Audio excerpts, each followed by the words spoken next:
अगर किडनी खराब हो रही है तो हमें क्या क्या सिम्टम्स आएंगे? पाँव में स्वेलिंग, चेहरे पे स्वेलिंग, आँखों के चारों तरफ स्वेलिंग, भूख कम लगना, थकान, वीकनेस, चिड़चिड़ापन, बार बार पेशाब करना, स्पेशली नाइट टाइम में। कई बार जो है वो यूरिन में झाग आता है, तो वो क्या झाग जो है उसको लेकर बहुत सारे मिथ्स भी हैं कि कोई प्रॉब्लम है, क्या ऐसा है क्या? किडनी से जब भी प्रोटीन लीक होता है तो यूरिन फ्रोथी आता है, झाग आता है। किडनी ट्रांसप्लांट को लेकर भी लोगों में बड़ा भ्रम है कि डायलिसिस करवाते रहो। Kidney transplant is much better then dialysis अच्छा, ये तो बिकॉज डायलिसिस में बहुत सारे खाने पीने में रेस्ट्रिक्शंस होते हैं, काफ़ी चीज़ें नहीं खानी है, लिक्विड भी कम लेना है क्योंकि ज़्यादा पानी लेंगे तो शरीर में सूजन आ जाएगी, लंग्स में पानी भर जाएगा, वीकनेस रहती है, एनर्जी लेवल्स कम होते हैं क्योंकि उनको हफ्ते में 2 से 3 बार डायलिसिस के लिए हॉस्पिटल जाना पड़ता है। जबकि किडनी ट्रांसप्लांट के बाद जब उनका क्रिएटिनिन नॉर्मल होता है तो ये डाइटरी रेस्ट्रिक्शंस नहीं है। Energy levels as compare to the patient on dialysis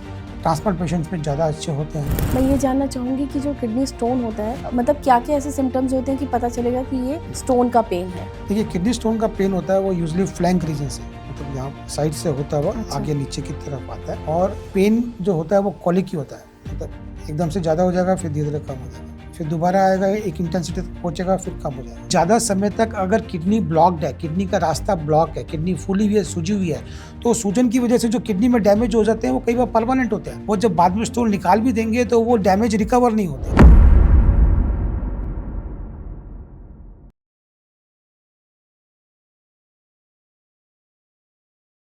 नमस्कार, स्वागत है आप सबका एक बार फिर से गृहलक्ष्मी हेल्थ पॉडकास्ट में। आज हम बात करेंगे किडनी हेल्थ के बारे में, जानेंगे किडनी स्टोन जो कि बहुत कॉमन है उसे कैसे ट्रीट करते हैं, और इसके साथ साथ ये भी जानेंगे कि ऐसी कौन कौन से जो लाइफस्टाइल है वो हमें फॉलो करनी चाहिए ताकि हमारा जो किडनी हेल्थ है वो अच्छा रहे। किडनी स्टोन को कैसे ट्रीट करना चाहिए इसके बारे में जानेंगे, और जानेंगे कि किडनी स्टोन क्यों होता है, बहुत ही कॉमन सी चीज़ें। इन सब के लिए बात करने के लिए मेरे साथ स्टूडियो में है इस वक्त जाने माने यूरोलॉजिस्ट और kidney transplant surgeon doctor Rajiv Sethia. बहुत बहुत स्वागत है। Thanks Vijay for inviting me into this Griha Lakshmi podcast. सबसे पहले जानेंगे ये हमारे शरीर की जो किडनी होती है उसके बारे में थोड़ा सा बताइएगा। लोगों को पता नहीं है कि भाई किडनी जो है वो, कई बार लोग डरते हैं किस तरह से किडनी काम करती है, थोड़ा सा किडनी के बारे में। देखिए, किडनी का जो मुख्य फंक्शन है वो बॉडी के वेस्ट प्रोडक्ट्स को बाहर निकालना, एक्सेस वाटर को बाहर निकालना, वो इसका मेन काम है। इसके अलावा ये बीपी भी कंट्रोल करता है, हीमोग्लोबिन बनाने के लिए एक हार्मोन प्रोड्यूस करता है जिससे कि हमारा हीमोग्लोबिन नॉर्मल रहता है, और ये बोन हेल्थ के लिए विटामिन डी को भी एक्टिवेट करता है। विटामिन डी यहाँ किडनी में आकर के उसकी एक जो फाइनल स्टेज होती है वो एक्टिवेट होती है। तो किडनी का मेन काम बॉडी के वेस्ट प्रोडक्ट को निकालना, हीमोग्लोबिन को लेवल को मेंटेन करना, ब्लड प्रेशर को मेंटेन करना और बोन्स हेल्थ को मेंटेन करना होता है। ओके, तो बहुत इम्पॉर्टेंट हमारा ये अंग है। तो थोड़ा सा हम लोग अभी किडनी स्टोन के बारे में बात करेंगे, लेकिन उससे पहले मैं जानूंगी कि जो जैसे किडनी जो है जब वो ख़राब होती है तो मतलब जैसे सिम्टम्स क्या क्या होते हैं कि अगर किडनी ख़राब हो रही है तो हमें क्या क्या सिम्टम्स आएंगे?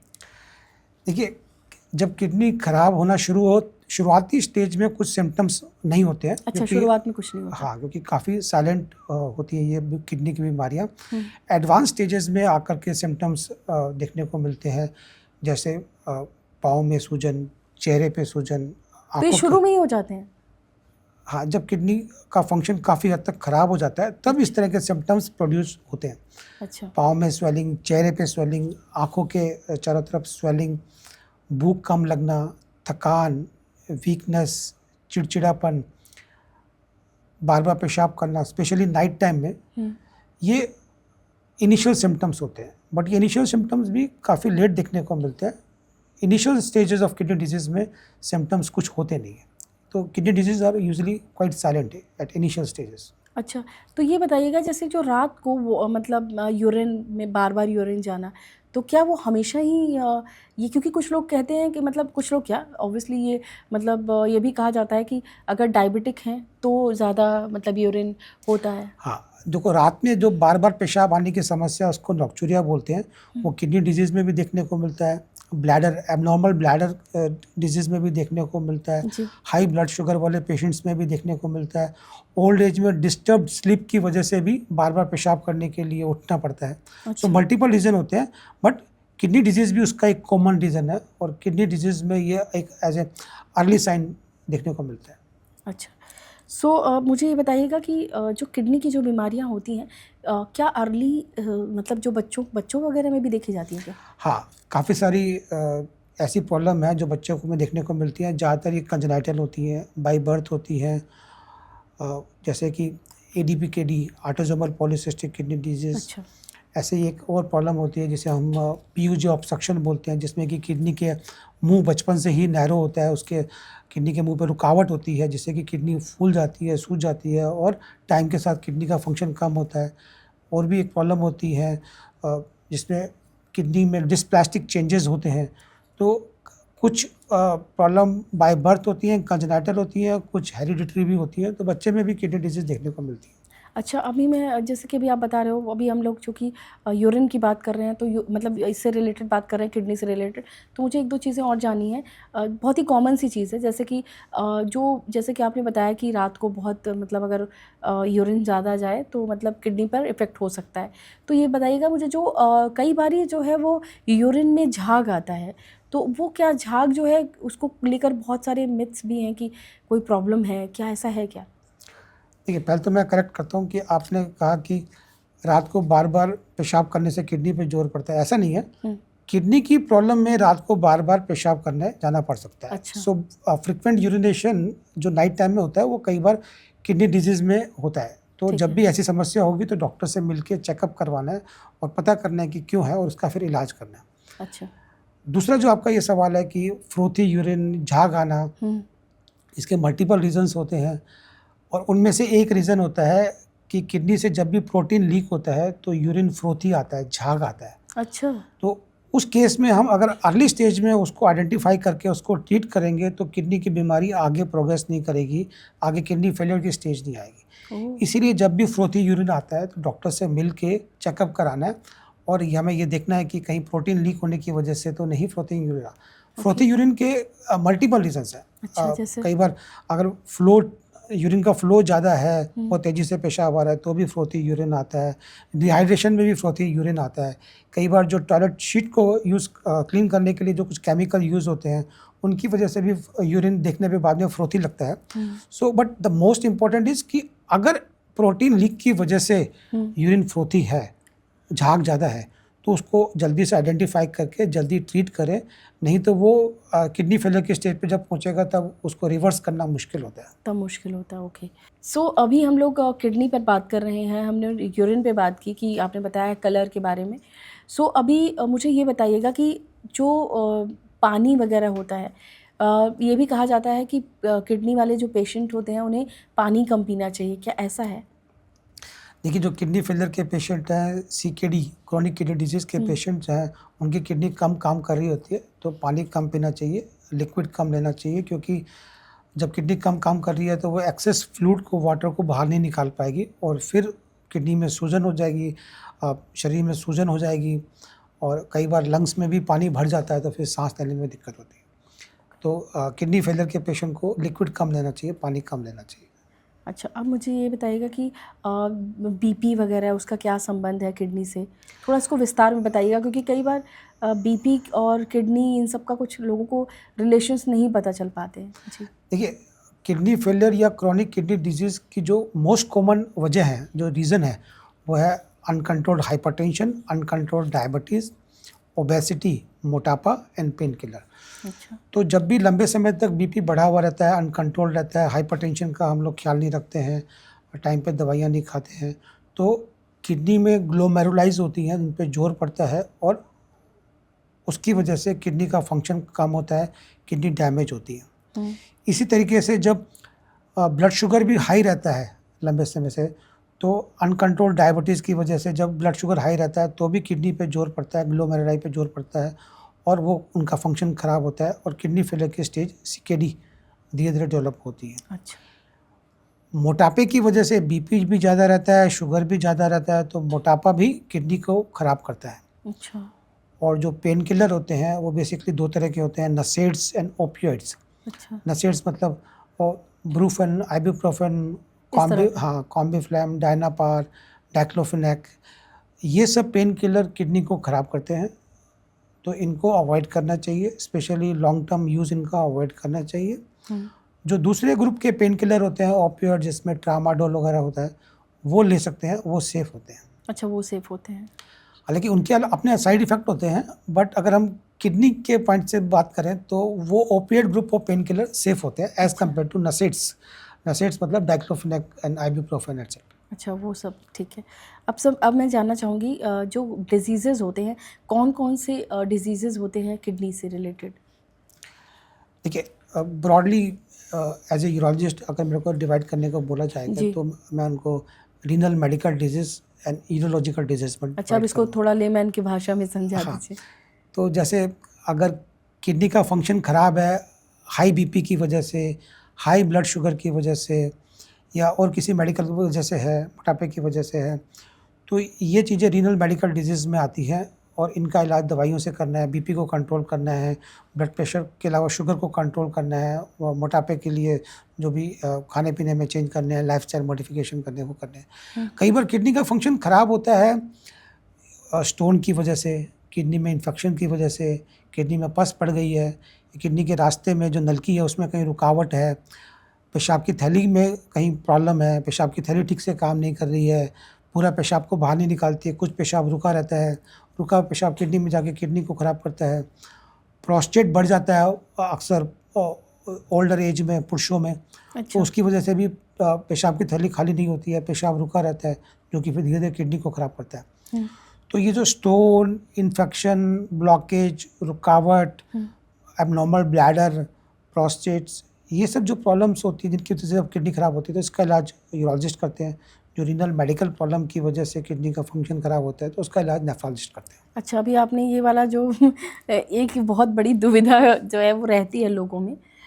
वो लोग जो नहीं जानते हैं, कई बार होता है ना कि किडनी का इलाज किससे कराया जाए, नेफ्रोलॉजिस्ट से या फिर यूरोलॉजिस्ट से।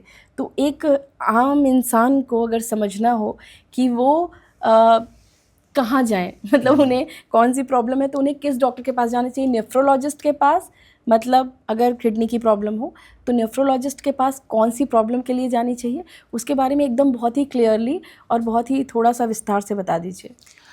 देखिए, अगर किडनी का फंक्शन ख़राब है स्टोन की वजह से, इन्फेक्शन की वजह से, ब्लॉकेज जैसा कि मैंने पहले हुँ, बताया, कहीं रुकावट है, या एबनॉर्मल ब्लैडर फंक्शन की वजह से, या प्रोस्टेट की वजह से, या किडनी में कोई ट्यूमर है, कोई गाँठ है, इन सब वजहों का जो इलाज करते हैं वो यूरोलॉजिस्ट करते हैं, अच्छा, क्योंकि ज़्यादातर में सर्जरी की ज़रूरत पड़ती है। ठीक है। किडनी फेल हो गई है, पेशेंट डायलिसिस पे है, लेकिन डायलिसिस नहीं करवाना चाहते, ट्रांसप्लांट करवाना चाहते हैं, because transplant is much much better then dialysis. अच्छा, सो वो ट्रांसप्लांट का जो काम है, जो सर्जरी है ट्रांसप्लांट की, वो यूरोलॉजिस्ट करते हैं। लेकिन अगर किडनी का फंक्शन ख़राब है because of high blood pressure, high blood sugar, hmm, obesity, या और किसी मेडिकल वजह से, तो जिन केसेस में सर्जरी नहीं करनी है, उनका इलाज, उन बीमारियों का इलाज नेफ्रोलॉजिस्ट करते हैं। अच्छा, तो ये मोटे तौर पे पेशेंट डायलिसिस पे है तो वो नेफ्रोलॉजिस्ट के रेगुलर फॉलोअप में रहते हैं। अच्छा मतलब डायलिसिस पे तो। हाँ, जब किडनी फेलियर के पेशेंट्स जो होते हैं वो उनके पास 2 ही ऑप्शन होता है, या तो ज़िंदगी भर डायलिसिस करवाएँ या किडनी ट्रांसप्लांट करवाएँ। तो मुझे ये भी बताइएगा क्योंकि किडनी ट्रांसप्लांट को लेकर भी लोगों में बड़ा भ्रम है कि डायलिसिस करवाते रहो और मतलब नहीं, नहीं, ऐसा नहीं। हाँ, देखिए, जो किडनी फेलियर की जो स्टेज होती है उसको मेडिकली हम बोलते हैं CKD 5, chronic kidney disease stage 5, या ईएसआरडी, एंड स्टेज रीनल डिजीज़। इन मरीजों के पास 2 ही ऑप्शन होते हैं, या तो ज़िंदगी भर डायलिसिस करवाएँ या किडनी ट्रांसप्लांट कराएँ। अगर हम दोनों को कंपेयर करते हैं, दोनों ऑप्शंस के फ़ायदे और नुकसान को, तो kidney transplant is much much better then dialysis. अच्छा, ये तो बिकॉज़ पूरा डायलिसिस में बहुत सारे खाने-पीने में रिस्ट्रिक्शंस होती हैं, काफ़ी चीज़ें नहीं खानी हैं, लिक्विड भी कम लेना है, क्योंकि ज़्यादा पानी लेंगे तो शरीर में सूजन आ जाएगी, लंग्स में पानी भर जाएगा। जो पेशेंट डायलिसिस में होते हैं भूख नहीं लगती है, वीकनेस रहती है, एनर्जी लेवल्स कम होते हैं, सोशल लाइफ उतनी अच्छी नहीं होती है, कहीं बाहर जाना है, ट्रैवल करना है, क्योंकि उनको हफ्ते में 2 से 3 बार डायलिसिस के लिए हॉस्पिटल जाना पड़ता है। हफ्ते अगर में? हाँ, बाप रे! Every alternate day at least thrice a week और ट्वाइस ए वीक उनको हॉस्पिटल आके डायलिसिस कराना है। ओके, और कहीं ऐसी जगह जा रहे हैं जहाँ पे डायलिसिस की सुविधा नहीं है तो वहाँ नहीं जा सकते। तो काफ़ी सारे रेस्ट्रिक्शंस होते हैं। जबकि किडनी ट्रांसप्लांट के बाद जब उनका क्रिएटिनिन नॉर्मल होता है तो ये डाइटरी रेस्ट्रिक्शंस नहीं है। लिक्विड भी वो आदमी जितना प्यास लग रही है उतना ले सकते हैं, उसमें भी कोई रेस्ट्रिक्शंस नहीं है। Energy levels as compare to the patient on dialysis transplant patients में ज़्यादा अच्छे होते हैं। अब मैं बात करूँ लॉन्जेविटी की, लाइफ की, उम्र की, तो पेशेंट अगर ट्रांसप्लांट के बाद उसकी उम्र ज़्यादा होती है, डायलिसिस पे है तो उसकी उम्र कम होती है, क्योंकि डायलिसिस पे जब पेशेंट होता है तो धीरे धीरे वो दूसरे ऑर्गन्स पे भी इफ़ेक्ट पड़ता है। अच्छा, डायलिसिस है। और उनकी सोशल लाइफ, सेक्सुअल लाइफ भी उतनी अच्छी नहीं होती है डायलिसिस पे जब पेशेंट होता है। लेकिन अगर ट्रांसप्लांट है तो उनकी सोशल लाइफ, सेक्सुअल लाइफ भी नॉर्मल इंसान की तरह होती है।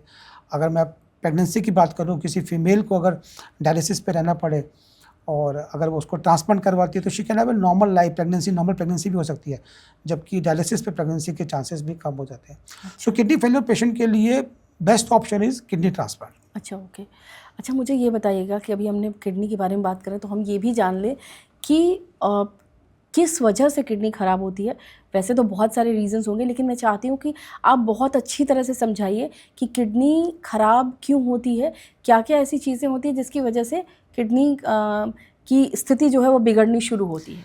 देखिए, जो मोस्ट कॉमन रीज़न है जो किडनी ख़राब होने के, किडनी फेलियर के वर्ल्ड वाइड, वो है diabetes, hypertension, obesity, pain killer, बच्चों में कंजेनाइटल किडनी डिजीज़, ये कॉमन रीज़न है। ठीक है। सो प्रिवेंशन की जहाँ तक मैं बात करूँ तो अगर इन चीज़ों को, किसी को डायबिटीज़ है, हाइपरटेंशन है, ओबेसिटी है, तो इन चीज़ों को शुरू में ही कंट्रोल कर लेंगे तो ठीक है। अगर नहीं कंट्रोल करेंगे और ये आगे अनकंट्रोल्ड रहे, अनकंट्रोल डायबिटीज़ और हाइपरटेंशन रहे और ओबेसिटी रहा, तो ये किडनी को ख़राब करते हैं और फिर किडनी फेलियर की स्टेज CKD 5 आती है और फिर ट्रांसप्लांट या डायलिसिस की ज़रूरत पड़ती है। सो कॉमन रीज़न ये 4-5 हैं। अच्छा, आप मुझे बताइएगा कि जो किडनी के लिए ये जो टेस्ट होते हैं कि हमारा किडनी का जो हेल्थ है वो सही रहे, तो उसके लिए हमें क्या क्या करना होता है, मतलब क्या क्या हम उसके लिए कर सकते हैं। मतलब पहले तो हम सबसे पहले जानेंगे कि लाइफस्टाइल और फूड, ये दोनों हम क्या क्या कर सकते हैं।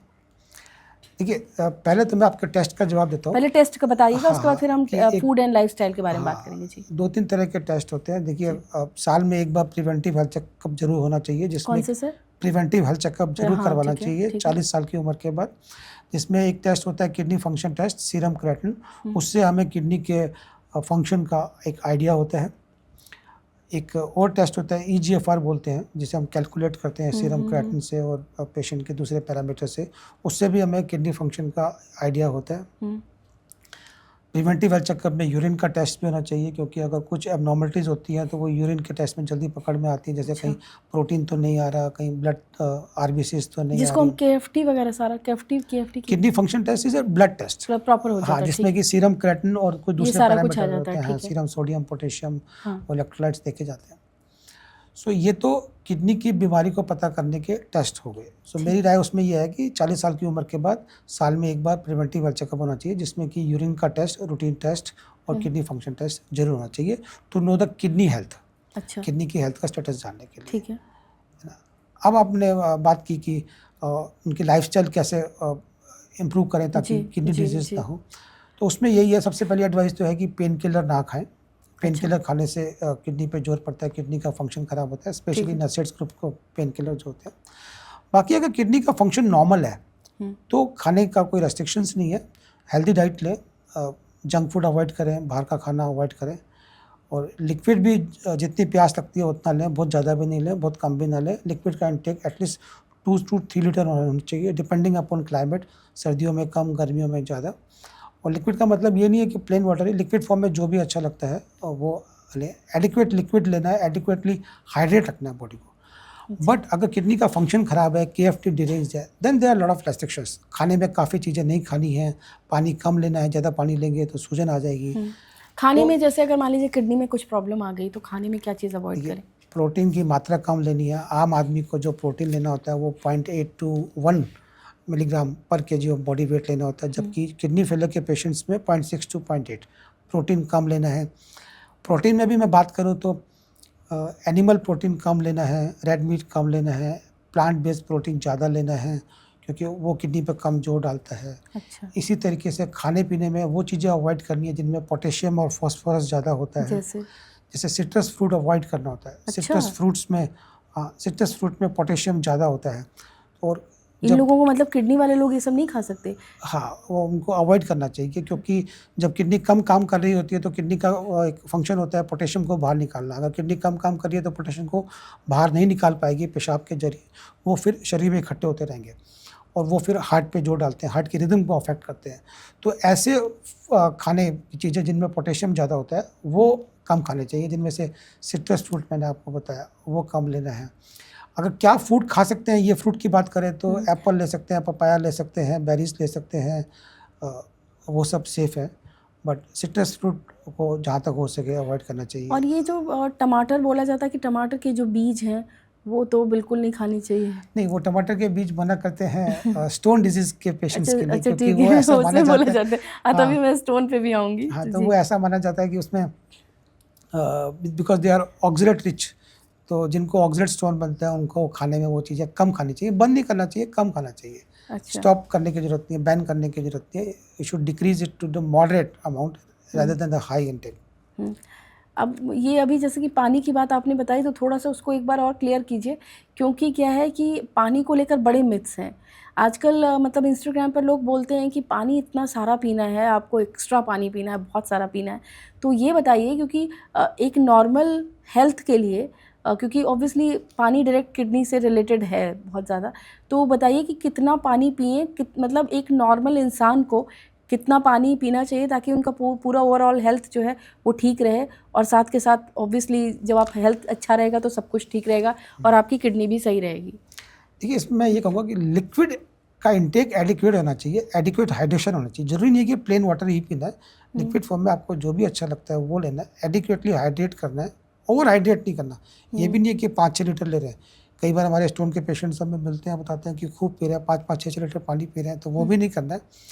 बहुत कम भी नहीं लेना है, ये भी नहीं है कि 1 लीटर, 1.5 लीटर ले रहे हैं, हुँ, 2 टू 3 लीटर्स, 2 से 3 लीटर के बीच में। बहुत सही, हाँ, बहुत है। हाँ। और अब मैं लिक्विड में भी मैं बात करूँ, मैंने बोला कि प्लेन पानी नहीं लेना, आपको जो भी अच्छा लगता है वो लेना, लेकिन उसका मतलब ये भी नहीं कि चाय 5-6 कप पी रहे हैं, बिकॉज़ टी, कॉफ़ी से डिहाइड्रेशन होता है, पेशाब हाँ, ज़्यादा हाँ, बनता है हाँ, और डिहाइड्रेशन से फिर किडनी पे ज़ोर इफ़ेक्ट पड़ता है। पड़ता है। लिक्विड में कई बार बोलते हैं जी जूस पी लें, मार्केट के जो पैकेट जूस आते हैं वो भी कम लेने हैं क्योंकि उनमें भी प्रिजर्वेटिव्स होते हैं, शुगर ज़्यादा होते हैं, हाई शुगर से अगेन किडनी पे ज़ोर पड़ता है। तो होममेड लिक्विड्स, नींबू पानी, शिकंजी, कोकोनट वाटर्स ना, ये सब जितना ज़्यादा लें उतना अच्छा रहेगा। सो एडिक्वेटली हाइड्रेट रखना है, लिक्विड का इंटेक एडिक्वेट रहना चाहिए, 2 टू 3 लीटर्स। हाँ, किडनी फेलियर के पेशेंट हैं तो पानी कम लेना है, डिपेंडिंग अपॉन उनका क्रेटिनिन कितना है, उनका किडनी का फंक्शन कितना है। हुँ। किसी को 1 लीटर लेना है, किसी को 1.5 लीटर लेना है, किसी को 2 लीटर से कम लेना है। So depending upon the their stages of kidney failure. Okay.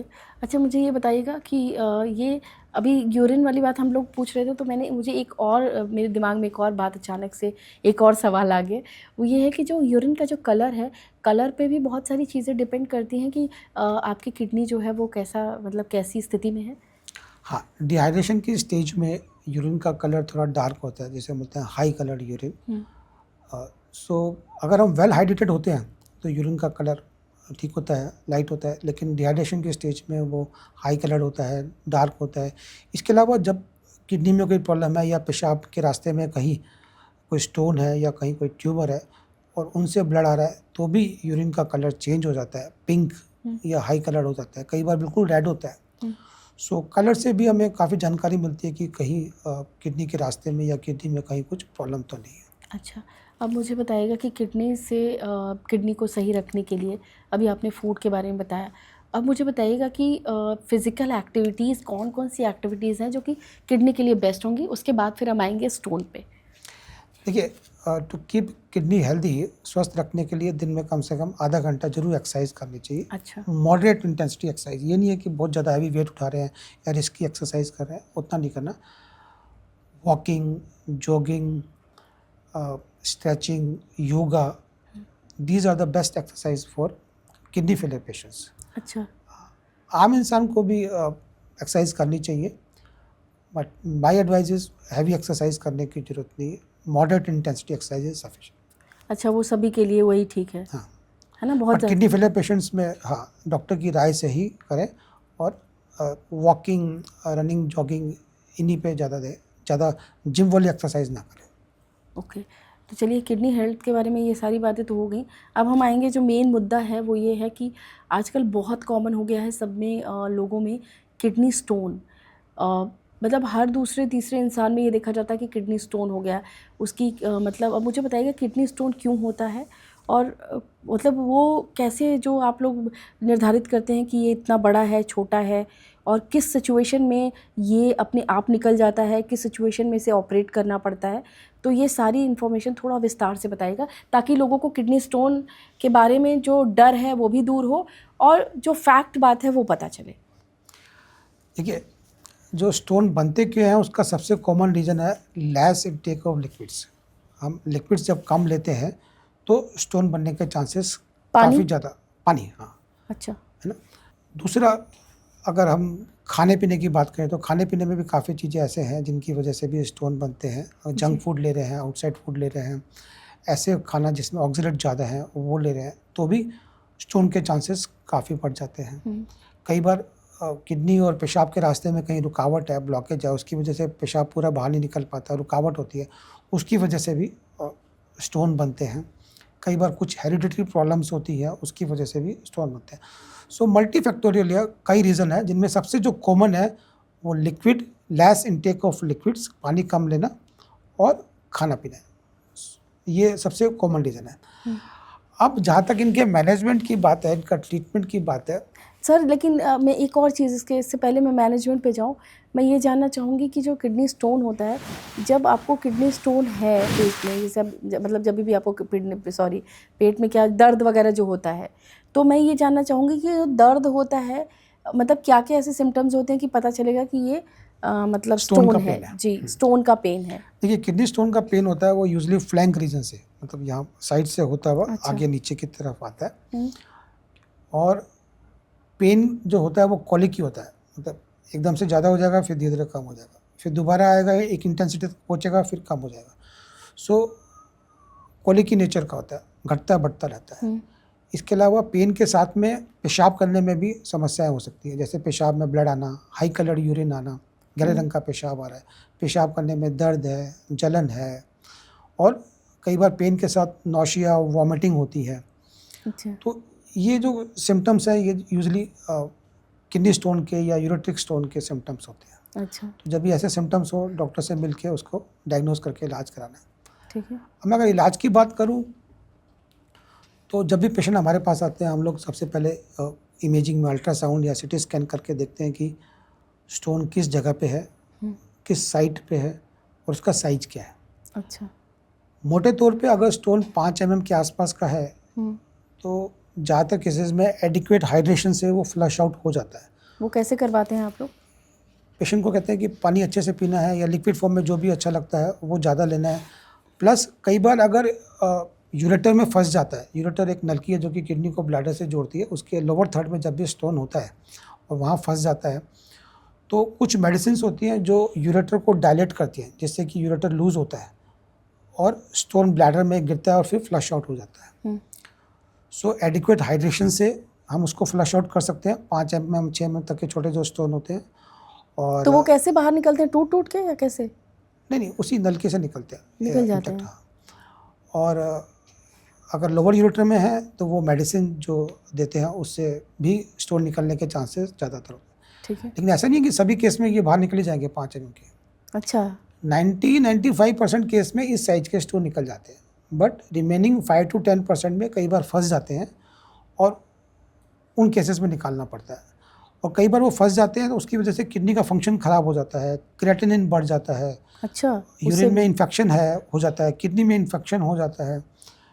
तो छोटे स्टोन है तो नेगलेक्ट नहीं करना, कुछ दिन ट्राई करना है मेडिकल ट्रीटमेंट से, एडिक्वेट हाइड्रेशन से, फिर भी नहीं निकल रहे हैं तो ये नहीं है कि उनको पाल के रखना है। एक हद तक अगर वो नहीं निकले हैं, कुछ दिन तक ट्राई किया नहीं निकले हैं, तो फिर उनको दूरबीन से निकलवा देना चाहिए। अगर नहीं निकलवाते हैं और वो अंदर नलकी में फंसे हुए हैं, किडनी में सूजन बनी हुई है, तो किडनी का फंक्शन ख़राब हो जाएगा। अच्छा। उसको नेगलेक्ट करेंगे तो धीरे धीरे किडनी फेलियर वाली स्टेज पे भी आ जाते हैं।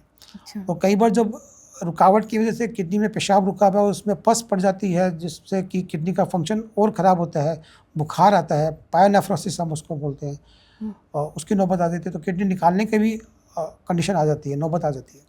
तो इसलिए अगर स्टोन छोटे साइज़ का भी है तो उसको फॉलोअप में रखें, इलाज कराएं, नहीं निकलता तो 90-95% केस में निकल जाएगा।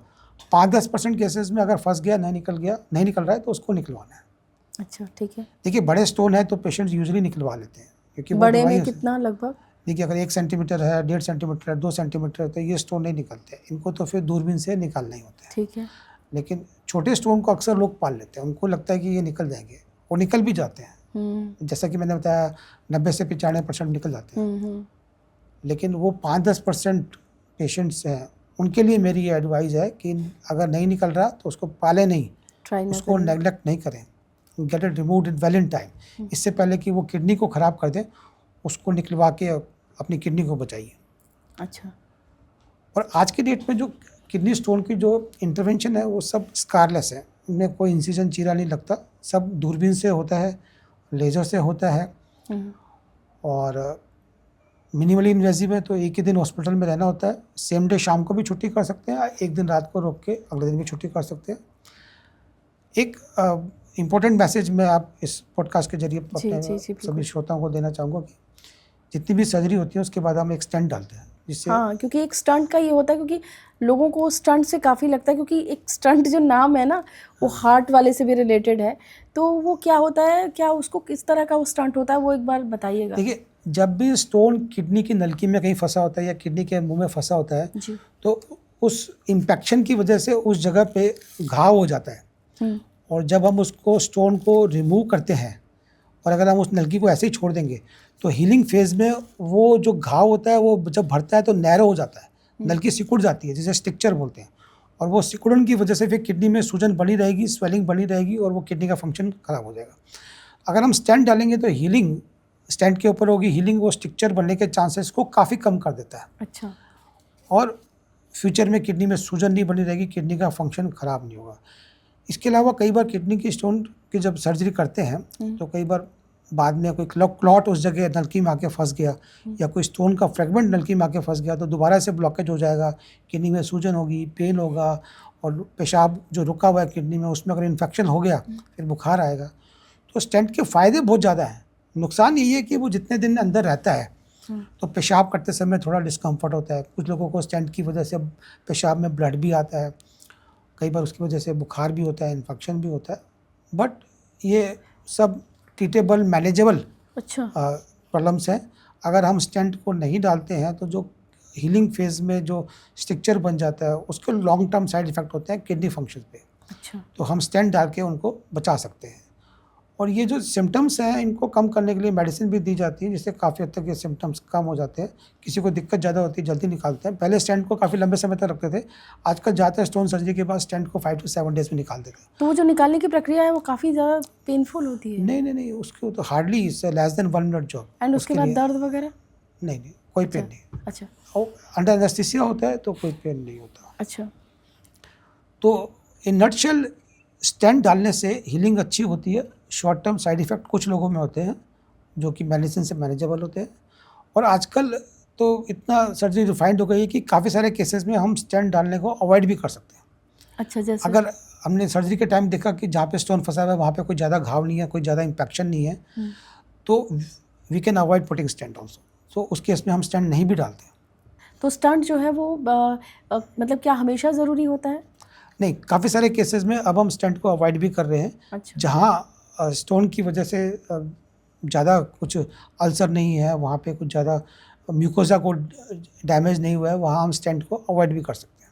अच्छा। सो अभी आपने बताया कि स्टोन के बारे में कि मतलब हमें छोटी भी अगर स्टोन है तो आप हमें उसे अवॉइड नहीं कर सकते हैं, उसे हमें निकलवाना चाहिए अगर नहीं निकल रहा है तो। नहीं, छोटी स्टोन है तो डॉक्टर से मिल के डायग्नोस करना है। हाँ। उसका ट्रीटमेंट शुरू करना है, और 95% केसेस में वो निकल जाएगा। हाँ, लेकिन नहीं निकलता। हाँ, अगर नहीं निकलता तो निकलवाना है। निकलवाने के चांसेस 5% है, 95% चांसेस हैं कि वो निकल जाएगा, फ्लश आउट हो जाएगा।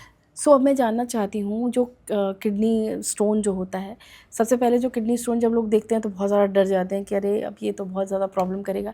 ये बीच बीच में जो दर्द होता है बहुत तेज़, जो बहुत दर्द होता है, जैसे कि अभी आपने कहा कि अपने तरीके से, मतलब पहले तो यही है कि निकल जाएगा, नहीं निकलेगा तो आप जाएंगे डॉक्टर के पास। बट अगर जो नहीं निकले, मतलब जब जिस दौरान हम ट्रीटमेंट कर रहे होते हैं उस दौरान जो वो भयंकर वाला जो दर्द होता है, तो बहुत सारे लोगों को मैंने देखा कि वो इंजेक्शन वगैरह भी लगवाते हैं उस दर्द से, क्योंकि वो बर्दाश्त नहीं होता। तो उसके लिए हम क्या कर सकते हैं? देखिए, जो स्टोन का पेन होता है वो बहुत सीवियर होता है। जी ureteric colic is very difficult to tolerate, जी। और इनके लिए जो पेन किलर देते हैं वो पेन किलर भी किडनी के फंक्शन को अफेक्ट करते हैं। किडनी ऑलरेडी स्टोन की वजह से ब्लॉक्ड है, सूजी हुई है, फूली हुई है, उसका फंक्शन कॉम्प्रोमाइज़ है, ऊपर से पेन किलर देते हैं। नसेड्स टाइप के पेन किलर जो कि मैंने आपको बताया कि डाइक्लोफेनेक है, जी। आइबुप्रोफेन हाँ है, जी। नाप्रोक्सन है, ये सब किडनी के फंक्शन को ख़राब करते हैं। तो वो पिक्चर को और कॉम्प्लिकेट करते हैं, किडनी का फंक्शन और ज़्यादा ख़राब हो सकता है। और क्योंकि पेन के साथ नौशिया वॉमिटिंग भी हो रही होती है तो हमारा लिक्विड का इंटेक भी कम होता है, हम डिहाइड्रेटेड होते हैं, वो भी किडनी के फंक्शन को और ख़राब करता है। सो मेरी राय ये है कि जितना हो सके पेन किलर को अवॉइड करना चाहिए, पेन के इंजेक्शंस को अवॉइड करना चाहिए। ठीक है। अब हम नसेड्स को अवॉइड करते हैं तो हमारे पास ऑप्शन बचता है कि हम ओपिएट ग्रुप्स के जो पेन किलर हैं उनका इंजेक्शन लगाएं, जैसे वो ऐसे ट्रामाडोल। सेफ क्यों होते हैं वैसे, मतलब अगर जैसे मैं नॉर्मल अगर पूछूं तो? वो किडनी पे जोर नहीं डालते, अच्छा, जोर नहीं बट डालते। उनको लगाने से सडेशन होता है, नींद आती है, नौशिया वॉमिटिंग बहुत ज़्यादा अच्छा, होता उससे? है। हाँ, इसीलिए नशे के इंजेक्शंस, जिसे आम भाषा में बोलूँ अच्छा, मतलब तो नशे के नशे इंजेक्शंस वाले। हैं, हैबिट फॉर्मिंग भी होते हैं। और अच्छा, ये हाँ, हैबिट वाले भी हो हाँ, जाते हैं? सो नार्कोटिक ग्रुप्स ऑफ मेडिकेशंस में आते हैं। सो उनके भी साइड इफ़ेक्ट्स होते हैं तो उनको भी अवॉइड करना चाहिए। सो पेन का इंजेक्शन तभी लगवाएं जब दर्द ज़्यादा हो। नहीं तो फिर अवॉइड हाँ, करें? हाँ, अदरवाइज़ अवॉइड करें। मतलब वही सह लें, ऐसा बोल रहे हैं आप कुछ? नहीं, सहन नहीं लें, पहली बात तो डॉक्टर से मिलें, डायग्नोज़ करें। अब अगर 2 सेंटीमीटर का स्टोन है, वो फँसा हुआ है, तो वो तो निकालना ही पड़ेगा। वो अननेसेसरी पेन किलर लगवा के आप किडनी की हेल्थ को और ख़राब कर रहे हैं, है अच्छा। ना? जब स्टोन छोटा है, तो आप वेट कीजिए, हाइड्रेशन बढ़ाइए, मेडिकेशन लीजिए। नहीं तो जैसे ही किडनी का वो दिखे तो ऐसा है कि निकलवा ही दो? नहीं, छोटा है तो वेट कीजिए, तो छोटा है लेकिन तो सर वही तो बताइए ना कि हाँ, जैसे वेट करें, हम मान लीजिए वेट कर रहे हैं, हाँ। उस दौरान बहुत भयंकर दर्द होता है, क्योंकि मेरे 1-2 लोग हैं वो जान पहचान के, वो इतना ज़्यादा उनको पेन होता था। वेट भी एक लिमिट तक करना है, ऐसा नहीं है कि 3 महीने वेट कर रहे हैं, 2 महीने वेट कर रहे हैं। यू अच्छा, should wait for 5 days, 10 days, 15 बस डेज़। हाँ, इतनी 2 दिनों 3 में ही वीक से, निकल जाएगी? हाँ, 2-3 वीक से ज़्यादा नहीं करना चाहिए वेट। ओह! इससे ज़्यादा समय तक अगर किडनी ब्लॉक्ड है, किडनी का रास्ता ब्लॉक है, किडनी फूली हुई है, सूजी हुई है, तो सूजन की वजह से जो किडनी में डैमेज हो जाते हैं, वो कई बार परमानेंट होते हैं। वो जब बाद में स्टोन निकाल भी देंगे, तो वो डैमेज रिकवर नहीं होते। हुँ, सो बहुत लंबे समय तक वेट नहीं करना है, कुछ दिन ही वेट करना है। ओके। अगर वो स्टोन अपनी जगह छोटा है और अपनी जगह पे फँसा हुआ है, नीचे मूव नहीं कर रहा है, निकल नहीं रहा है, तो फिर उसको पालें नहीं, उसको निकलवा के किडनी बचाएँ। अच्छा, अब मुझे ये बताइएगा, जो किडनी स्टोन वाले लोग हैं, वो उनको यूरिन भी काफ़ी ज़्यादा उन्हें जाना पड़ता है, तो ऐसा क्यों होता है? एक किडनी स्टोन जब नलकी में आकर के ब्लैडर और कि नलकी के जंक्शन पे फँसता है, तब बार-बार पेशाब करने की इच्छा होती है, पेशाब करने जाते हैं, बट लेकिन होता आता नहीं, नहीं है। आता हाँ, नहीं। Because that stone is irritating the bladder wall, और उसकी वजह से वो false desire to pass urine रहता है, लेकिन आता नहीं है। सो बार-बार पेशाब करने की इच्छा होती है, पेशाब आएगा नहीं। वो इरिटेशन की वजह से होता है। जब स्टोन ब्लैडर में आ जाएगा तब आराम आ जाता है। अच्छा, जब वो ब्लैडर में आ जाएगा, तब आराम हो जाता है फिर?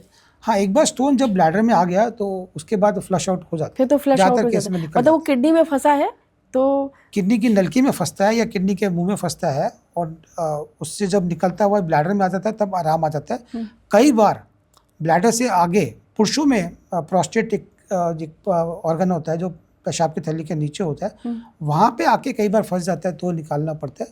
अदरवाइज़ तो ज़्यादातर केसेस में एक बार जब स्टोन ब्लैडर में आ जाता है तो वो निकल निकलना ही है। जाता है। अच्छा, निकलना है। अच्छा, अब मुझे बताइएगा कि ये मतलब जब जो स्टोन वाले लोग हैं, क्योंकि जैसे स्टोन होता है लोगों को अब समझ में आता है कि भई अब मुझे ये नहीं खाना चाहिए, वो नहीं खाना चाहिए। क्या-क्या वो अवॉइड करें, और खाने में और वो क्या-क्या ले सकते हैं जिसकी वजह से किडनी को फ्लश आउट होने में अच्छा है और काफ़ी मतलब डिस्कम्फर्ट नहीं होगा? पहली बात तो जब भी स्टोन को हम निकालते हैं तो हम उनको पेशेंट को उनकी फैमिली को हैंडओवर करते हैं कि इसका टेस्ट करवा लो, किस चीज़ से बना हुआ है, उसके अकॉर्डिंगली फिर खाने पीने में मॉडिफिकेशन करने हैं। बट अच्छा, इन जैसे जनरल जैसे मतलब अच्छा, जो वो स्टोन भी कई तरह के होते हैं, ऑक्सीडेट हैं, है। अच्छा, ये और भी बता हाँ, दीजिए फिर तो, हाँ, क्योंकि ये भी ऑक्जेट तो है, फॉस्फेट्स हैं और सिस्टीन स्टोन है। तो depending upon the type of stone dietary modification फिर बताई जाती है। अच्छा, लेकिन तो इन थोड़ा वो जनरल, भी बता दीजिए क्योंकि वो भी बड़ा ज़रूरी है, हाँ, कहीं इन मिस ना जनरल, हो। हाँ, इन जनरल जितने भी स्टोन वाले पेशेंट्स हैं उनको हम एडवाइस करते हैं कि इतना लिक्विड लें, हुँ, इतना लिक्विड लें कि यूरिन आउटपुट एटलीस्ट 1.5 लीटर हो। 1 to 1.5 लीटर के आसपास यूरिन आउटपुट होना चाहिए। तो लगभग दिन में 2 से 3 लीटर के आसपास लिक्विड लेना है। और लिक्विड का मतलब ये नहीं प्लेन वाटर, लिक्विड फॉर्म में जो भी आपको अच्छा हुँ, लिक्विड लगता है हुँ, वो लेना है। ठीक वेल है। हाइड्रेटेड रखना है। सॉल्ट का इंटेक कम होना चाहिए। अच्छा, नमक ज़्यादा होने से भी स्टोन के चांसेस बढ़ जाते हैं। ठीक है, शुगर कम लेना चाहिए। जंक फूड अवॉइड करना चाहिए क्योंकि ज़्यादातर जंक फूड में ऑक्सीडेंट्स होते हैं। ठीक है। सॉस वगैरह हो गए, केचप्स हो गए, इन सब में बहुत ज़्यादा ऑक्सीडेंट प्रॉब्लम होते हैं। जी। एंड 90% जो स्टोन्स होते हैं वो ऑक्सीडेंट्स के होते हैं। तो हमें खाने पीने में ऑक्सीडेंट रिच चीज़ें जो है वो अवॉइड करनी है। कौन-कौन सी वो चीज़ें हैं वो भी बताइए? हाँ, जैसे कि आपने पहले बोला था टमाटर और ये सब, टमाटर, पालक, कैरेट्स, और ऐसे कुछ लोगों को यूरिक एसिड के भी स्टोन बनते हैं। तो यूरिक एसिड जिन में ज़्यादा होता है, जिन खाने की चीज़ों से, वो भी कम खाने हैं, जैसे रेड मीट कम हाँ, खाना है। दालें भी एनिमल, बोलते हैं। हाँ, दालें भी। एनिमल प्रोटीन में भी एनिमल प्रोटीन के डाइजेशन से भी यूरिक एसिड ज़्यादा बनता है, तो उनमें भी स्टोन बनने के चांसेस होते हैं। तो एनिमल प्रोटीन भी कम लेना है, रेड मीट कम लेना है हुँ, और जंक फूड को कम लेना है। सो इन नटशेल हाइड्रेशन एडिक्वेट रखना है, जंक फूड और ऑक्सीडेंट रिच फूड अवॉइड करना है। ऑक्सीडेंट रिच फूड जैसा कि मैंने आपको बताया कि टमाटर, पालक, कैरेट्स और ये सोया प्रोटीन्स है ना, इन सबको थोड़ा सा कम रखना है। हुँ, और सबसे इम्पोर्टेंट चीज़ है कि हाइड्रेशन एडिक्वेट रखना है। सिट्रस फ्रूट जितना ज़्यादा लेंगे, नींबू पानी, वो सिट्रिक एसिड होता है, वो स्टोन इनहिबिटर होता है। अच्छा, हाँ, तो उससे सारे तरह के स्टोन बनने के चांसेस कम होते हैं, चाहे वो ऑक्सीडेंट स्टोन हो, चाहे वो यूरिक एसिड स्टोन हो, वो सब नींबू स्टोन के पानी चांस। बहुत ज़रूरी है। हाँ, तो सिट्रिक एसिड्स होता है वो स्टोन बनने को रोकता है। फीमेल्स में रिकरेंट यूटीआई की वजह से भी काफ़ी स्टोन बनते हैं, जैसे? फॉस्फेट स्टोन्स होते हैं। जैसे? फीमेल्स में यूटीआई एक कॉमन प्रॉब्लम है। हाँ, यूटीआई तो होता और है। जब ये यूटीआई जब किडनी में जाता है, किडनी में जब इन्फेक्शन होता है तो फॉस्फेट स्टोन्स बनते हैं। तो रिकरेंट यूटीआई भी अगर किसी फीमेल्स को है तो उसको भी प्रॉपर्ली ट्रीट करना है, नहीं तो उनमें भी स्टोन बनने के चांसेस काफ़ी ज़्यादा होते अच्छा, ओके। तो ये सारी चीज़ें जो हैं वो मतलब अवॉइड करना चाहिए हैं। जो हाँ, एक और इम्पोर्टेंट चीज़ है, कई बार पेशाब के रास्ते में कहीं रुकावट है और यूरिन बाहर नहीं निकल पा रहा है, जैसे कहीं यूरेटर में स्ट्रक्चर है या किडनी के मुंह पे कोई सिकुड़न है, पीयूज ऑब्स्ट्रक्शन बोलते हैं, या पेशाब की थैली खाली नहीं हो पा रही है। इन सब वजह से जब पेशाब रुका रहता है तो उसमें भी स्टोन बनने के चांसेस काफ़ी ज़्यादा होते हैं। तो हमें स्टोन निकालने के साथ में वो जो रुकावट को भी ट्रीट करना चाहिए, ताकि दोबारा से यूरिन ना रुके और दोबारा से स्टोन बनने के चांसेस ना हो। अच्छा, तो मुझे बताइए कि और जैसे स्टोन एक तो आप जैसे पेट में जो दर्द होता है, एक तो पेट पे काफ़ी दर्द होता है, इसके अलावा यूरिन में यूरिन पास करने में भी प्रॉब्लम आती है। और भी कोई सिम्पटम्स हैं जिसके ज़रिए मतलब जो हमें काफ़ी परेशान करता है जब पथरी होती है, जब पेट उसमें किडनी में? देखिए, जब भी पथरी है, स्टोन है, मोस्ट कॉमन जो सिम्टम्स है वो होता है, वो तो पेन है, हुँ, नौशिया, वॉमिटिंग, हाँ, ये सारा तो होता हाँ, है। और पेशाब हाई कलर आना या पेशाब में खून हाँ, आना। कई बार स्टोन साइलेंट भी पड़े होते हैं, जैसा कि मैंने बताया कि जो यूटीआई की वजह से जो स्टोन हाँ, होते हैं जैसे वो ये है। साइलेंट पड़े होते हैं। तो प्रिवेंटिव हेल्थ चेकअप में वो पकड़ में आते हैं कि अच्छा, किडनी में स्टोन बन रहा है और 7 mm का है, 12 mm का है, तो अभी साइलेंट पड़ा है। तो वो स्टोन धीरे धीरे फिर आगे जाके परेशान करेंगे, जब और किडनी के मुंह पे आके फंसेंगे या नलकी हुँ, में आके फंसेंगे।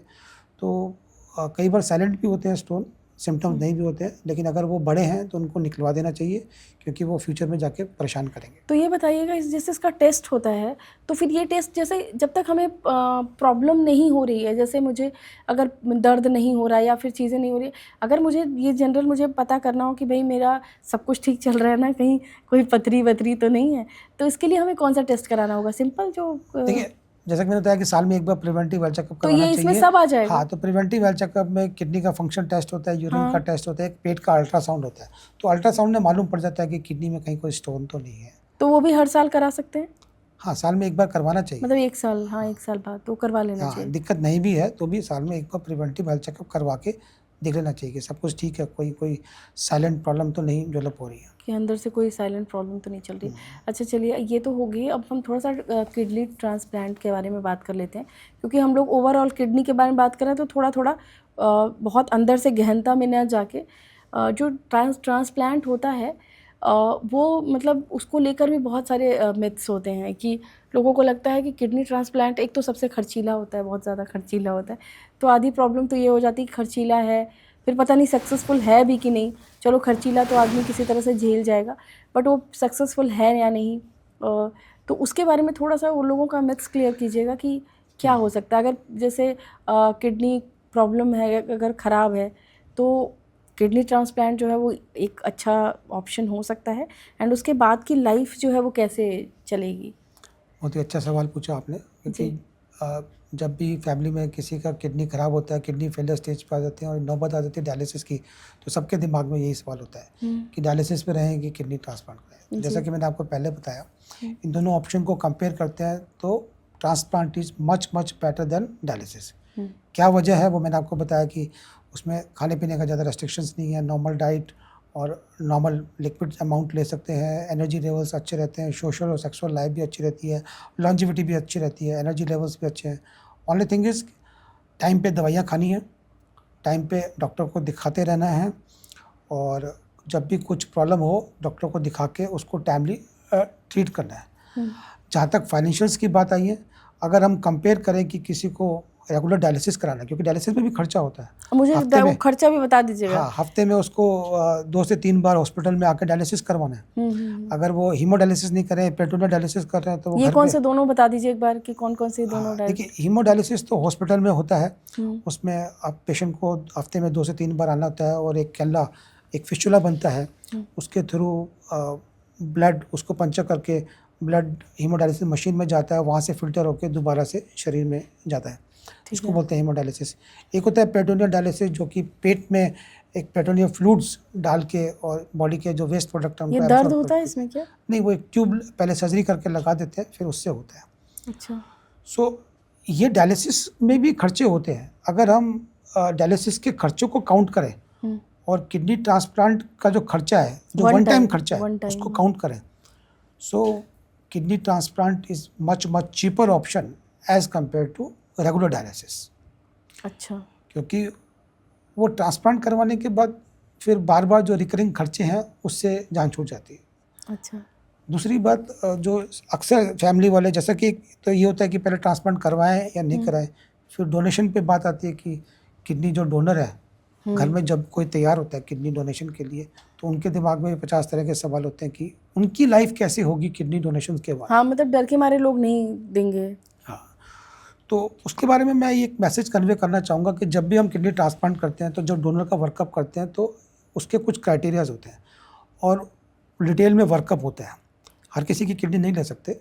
अच्छा। एक नॉर्मल जब टेस्ट होते हैं तभी लेते हैं। कौन कौन से टेस्ट करते हैं और क्या उसमें क्राइटेरिया हाँ, है? उस बारे में बताता हूँ मैं जी।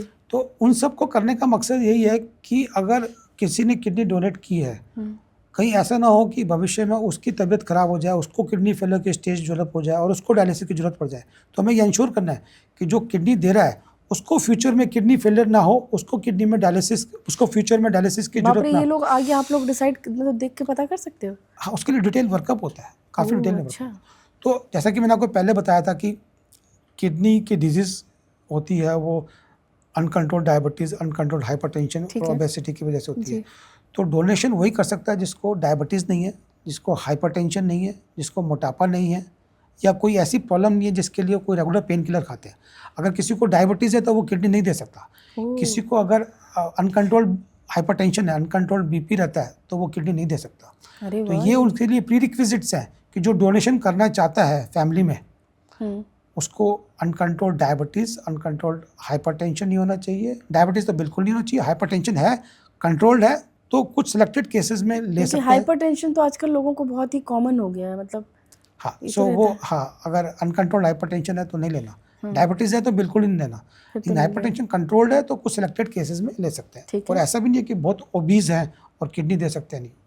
जो ओबीज पेशेंट्स हैं उनमें भी फ्यूचर में किडनी फेलियर के चांसेस होते हैं, इसलिए वो नहीं दे सकते।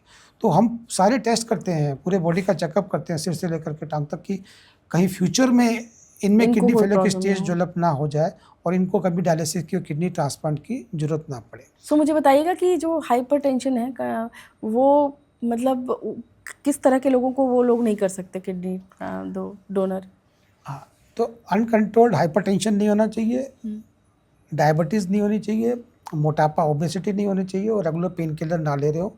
और डोनेशन के बाद हम इनको समझाते हैं कि आपको इन 4-5 चीज़ों का ख्याल रखना है। ब्लड प्रेशर आपका कंट्रोल रहना चाहिए, शुगर आपका कंट्रोल रहना चाहिए, मोटापा नहीं होना चाहिए, पेन किलर नहीं खाने हैं। जब भी कोई तबीयत ख़राब है, कुछ मेडिकल प्रॉब्लम है, डॉक्टर से इलाज कराएं। उनको बताना है कि मेरी एक किडनी है, तो कोई ऐसी दवाई ना लिख के दें जिससे कि किडनी पे जोर पड़े, क्योंकि कुछ मेडिकेशंस होती हैं जिससे कि किडनी पे जोर पड़ता है, जैसे पेन किलर, कुछ एंटीबायोटिक हैं जो किडनी पे इफेक्ट डालती हैं, तो वो एंटीबायोटिक भी नहीं खानी है, तो उनको बताते हैं। लेकिन ऐसा देखा गया है विजया कि फैमिली में जब कोई डोनेशन के लिए मन बनाता है और डोनेशन के लिए तैयार होता है, तो जो इंसान किसी दूसरे की हेल्थ के लिए इतना कॉन्शियस है कि अपना एक ऑर्गन दे रहा है, वो अपनी हेल्थ के लिए बहुत कॉन्शियस हो जाता है। ऑर्गन डोनेशन के बाद वो अपनी हेल्थ के लिए और भी ज़्यादा कॉन्शियस हो जाते हैं। आम पब्लिक की तुलना में वो और ज़्यादा कॉन्शियस होते हैं, वो अपनी हेल्थ का और ख्याल रखते हैं। पहले तो वो फिट थे, उनको कोई मेडिकल प्रॉब्लम नहीं थी, उनको कोई डायबिटीज़ नहीं थी, उनको कोई हाइपरटेंशन नहीं था, वो पेन किलर नहीं खाते थे, वो मोटापा नहीं था, फिट पर्सन थे, तभी वो किडनी दे पाए। और वो देने के बाद वो और कॉन्शियस हो जाते हैं। क्यों? क्योंकि उनकी मेंटलिटी ऐसी होती है, वो दूसरे के हेल्थ के लिए इतने कॉन्शियस हैं, तो अपनी हेल्थ के लिए और भी कॉन्शियस होता है। तो अगर मैं कंपेयर करूँ उनकी life after donation as compare to the life of common public, जिसने कभी डोनेशन नहीं किया, वो अपनी हेल्थ के लिए इतने कॉन्शियस नहीं है, तो उनकी लॉन्जिविटी भी ज़्यादा होती है। अच्छा। बशर्ते कि वो इन 4-5 चीज़ों का ख्याल रखें जो कि मैंने आपको बताया, blood pressure, blood sugar, body weight and pain killer. अच्छा। तो ये जो डोनेशन जो करते हैं, जो डोनर होते हैं, जो होते हैं, ये डोनेशन के बाद और ज़्यादा कॉन्शियस हो जाते हैं और इस वजह से उनकी लॉन्जिविटी भी बढ़ जाती है आम पब्लिक की तुलना में। अच्छा। क्योंकि ऑलरेडी फिट लोग थे और अब वो और ज़्यादा कॉन्शियस हो गए, क्योंकि वो डोनेशन के बाद और कॉन्शियस हो गए कि मुझे मेरी एक किडनी है, मुझे पूरा ख्याल रखना है। और ऊपर से ये भी है कि कॉन्फिडेंस भी उनमें आ गया कि मैं इतना फिट था तभी तो मेरा ऑर्गन लिया गया। हाँ, और मेंटली भी काफ़ी स्ट्रांग होते हैं। अच्छा। और दूसरा जो फैमिली में एक डर होता है कि किडनी निकालने में बहुत पेन होगा, किडनी डोनेशन की सर्जरी में बहुत पेन होगा, तो वो भी मैं कन्वे करना चाहूँगा कि जो किडनी डोनेशन की सर्जरी है, पहले वो ओपन होती थी, लंबे लंबे चीरे लगते थे, काफ़ी दिन तक हॉस्पिटल में रहना पड़ता था, काफ़ी दिन तक रेस्ट करना पड़ता था, पेन बहुत होता था, स्कार जो होता है वो चीरे का निशान भी बहुत बड़ा होता था, उसमें कई बार हर्निया बनता था, देखने में भी बहुत बुरा लगता था। लेकिन आजकल जो ये किडनी डोनेशन की सर्जरी होती है, ये लैप्रोस्कोपिक होती है, दूरबीन से होती है, पेट में 4-5 छेद के जरिए पूरी किडनी को मोबिलाइज कर देते हैं और फिर निकालने के लिए नाभि से नीचे एक छोटा सा इंसिजन लगाते हैं 5-6 सेंटीमीटर का, वहाँ से किडनी निकालते हैं। तो उससे पेन कम होता है, स्कार का साइज छोटा होता है, रिकवरी जल्दी होती है। अगर कोई वर्किंग है डोनर तो वो जल्दी अपना ऑफिस जा सकते हैं, जल्दी काम कर सकते हैं। पोस्ट ऑपरेटिवली जो इंसिजन हर्निया के चांसेस कम हो जाते हैं। तो यही लेप्रोस्कोपिकली और रोबोटिकली जब हम ये सर्जरी करते हैं तो रिकवरी बहुत फास्ट होती है। ज़्यादातर हमारे हॉस्पिटल में ये सब जो डोनर हैं, ये 2 दिन रुकते हैं, उसके बाद हम छुट्टी कर देते हैं। अच्छा। So they are back to their normal social life very soon. और जिनको हम ट्रांसप्लांट कर रहे होते हैं, मतलब जिसको आपने ट्रांसप्लांट किया होता है, उनकी क्या सिचुएशन होती है? देखिए, उनको हम कंपेयर करते हैं their life after transplant with their counterparts who are on dialysis. उनके जो साथ वाले जो डायलिसिस करवा रहे हैं और जो ट्रांसप्लांट करवा लेते हैं, ट्रांसप्लांट के बाद उनके एनर्जी लेवल्स बहुत अच्छे होते हैं, रेगुलर हॉस्पिटल नहीं आना, क्योंकि हॉस्पिटल में तो तरह तरह के मरीज हैं। हाँ। जो पेशेंट किडनी फेलियर पेशेंट है, डायलिसिस पे, उनकी इम्यूनिटी भी कम होती है, तो इन्फेक्शन एक्वायर करने के चांसेस भी कम होते हैं। तो ट्रांसप्लांट के बाद बार बार हॉस्पिटल में भी नहीं आना पड़ता, कभी महीने 3 महीने में एक बार आकर के डॉक्टर को दिखाना है मेडिकेशंस के लिए। तो their life is much much better than patient on dialysis. अच्छा। So kidney transplant is very good options, very good treatment modality for kidney failure patients. अब एक बार खर्चा भी बता दीजिए, जो नॉर्मल खर्चा हो। बाकी हॉस्पिटल्स के अकॉर्डिंग लोग अलग अलग तरीके का मतलब इसका ट्रीटमेंट का खर्चा लेते होंगे, आई थिंक, कि नहीं? हाँ, ये डिपेंड करता है, हर एक हॉस्पिटल्स के हर एक अलग अलग खर्चे वैसे हैं। जनरल अगर देखा जाए कि कितना होना चाहिए, मतलब एक रीजनेबल जो होता है, जो मेन खर्चा होता है, वो बताइएगा। देखिए, मैं एशियन हॉस्पिटल जहाँ मैं काम करता हूँ, वहाँ पे जो किडनी ट्रांसप्लांट का जो खर्चा होता है वो लगभग 3.95 लाख के आसपास होता है, जिसमें कि डोनर का और रेसिपिएंट का दोनों का खर्चा इंक्लूडेड होता है। ओके। प्लस इससे पहले हमें वर्कअप करना होता है, जिसमें 1.25 लाख के आसपास खर्चा होता है, 1.25 के आसपास। प्लस कुछ केसेस में इंजेक्शन दिए जाते हैं जो कि फेलियर रेट को कम करते हैं, वो इंजेक्शन लगभग 1.25 लाख के आसपास होते हैं। अच्छा। सो इन टोटल 6.5 लाख के आसपास किडनी 6 ट्रांसप्लांट तक का पड़ता है। खर्चा होता है। बट अगर हम देखें recurring expenditure of patient who are on dialysis, जो हफ्ते में 3 बार आके डायलिसिस करा रहे हैं, डायलिसिस का खर्चा कितना होता है लगभग लगभग 2,500-3,000 रुपये के आसपास पर डे, हाँ, मतलब पर सेशन पर का। सेशन? हाँ, यस। सो और डिपेंड करता है कि कई अच्छे डायलिसिस मशीन आई है, उन पे खर्चा और भी ज़्यादा होता है, 3 गुना तक भी होता है। तो फाइनेंशियली भी देखें तो kidney transplant is much better options as compare to dialysis, and medically uncomparable. अच्छा। हाँ, बहुत बेटर ऑप्शन है as compare to dialysis. Okay. So हमने किडनी पर इतनी सारी बात कर ली और हमने आई थिंक जो भी हमने बात की वो सब कुछ जो आज के दौर में जो जो चीज़ों से लोग जूझ रहे हैं उन सारे टॉपिक्स पे हमने बात की। जी। किडनी डिजीज़ आज के दौर में बहुत ही कॉमन है, और इनका जो सबसे कॉमन रीज़न है वो हमारा सेडेंट्री लाइफस्टाइल है। हमारा रहने का जो सेडेंट्री तरीका है और खान पान है उसकी वजह से है, और सेडेंट्री लाइफस्टाइल की वजह से डायबिटीज़ होता है, हाइपरटेंशन होता है, और इन दोनों की वजह से किडनी फेलियर के चांसेस, सीकेडी के चांसेस बहुत ज़्यादा होते हैं। ठीक है, तो अभी अब जाते जाते किडनी के लिए, किडनी हेल्थ अच्छी रहे उसके लिए जो दर्शक हैं गृहलक्ष्मी के, उसको आप अच्छा सा एडवाइस दे दीजिए जो थोड़ा ऐसा हो कि वो भी आराम से कर सकें और वो ज़्यादा डरे ना। देखिए, गृहलक्ष्मी के सभी दर्शकों को मैं यही एक एडवाइस दूंगा कि किडनी की हेल्थ के लिए जो मैंने बताया सबसे इम्पोर्टेंट चीज़ है एडिक्वेट हाइड्रेशन, लिक्विड का इंटेक अच्छा हो, जंक फूड अवॉइड कीजिए, बाहर का खाना नहीं खाना, रेगुलर एक्सरसाइज कीजिए, blood pressure, blood sugar control में रखिए, तनाव से बचा के रखिए, स्ट्रेस जितना अवॉइड कर सकते हैं उतना अवॉइड कीजिए, ओवरऑल हेल्दी लाइफस्टाइल अडॉप्ट कीजिए। ठीक है, थैंक यू सो मच इतनी सारी जानकारी देने के लिए। हमने स्टोन पर बात की और स्टंट्स वगैरह के बारे में बात की जो कि काफ़ी ज़्यादा इम्पॉर्टेंट है और बहुत सारे लोगों को इसके बारे में नॉलेज नहीं है, वो बहुत ज़्यादा डरते भी हैं।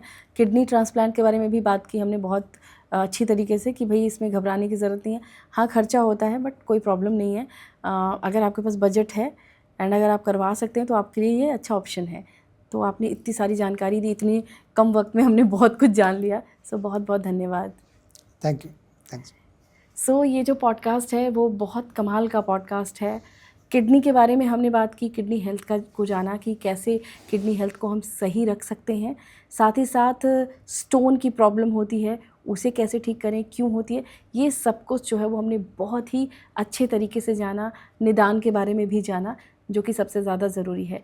तो इस पूरे पॉडकास्ट को बहुत सारा प्यार दीजिएगा और इसके लिए आपको क्या करना है, इस पॉडकास्ट को बहुत सारा शेयर करना है और साथ ही साथ हमारे जो चैनल गृहलक्ष्मी है उसको सब्सक्राइब ज़रूर करना है ताकि आपको इस तरह के हेल्थ पॉडकास्ट मिलते रहें। ध्यान रखिए अपना। Bye bye, take care.